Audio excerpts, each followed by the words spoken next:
Kung kailan araw ng mga puso, basag ulo ang nanaig sa isang motor show sa Misamis Oriental.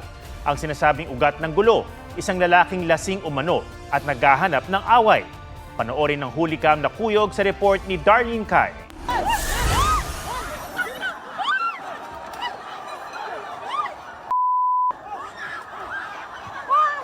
Isang malakas na suntok na sinundan ng sunod-sunod na sipa. Hindi natigil ang pag-ulan ng mga kamao at paa kahit may pulis nang umaawat.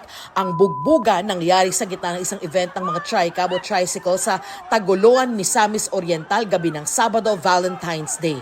Ayon sa uploader, ang lalaking binugbog ay siya raw ng gulo at lasing pa. Nagsimula raw ang gulo nang pumasok siya sa Tagoloan Dome at tila naghahanap pa ng away. Nang wala raw pumansin sa kanya, doon na siya ng gulo. Mas nanggigil daw ang lalaki nang may sumigaw na pusasan siya. Hanggang lalo na siyang kinuyog. Sa huli, nabuwag din ng mga pulis ang kuyog at dinala nila sa police station ng suspect na wala pang pahayag. Patuloy ang investigasyon. Itinigil ang event dahil sa kaguluhan. Darlene Kai nagbabalita para sa GMA Integrated News.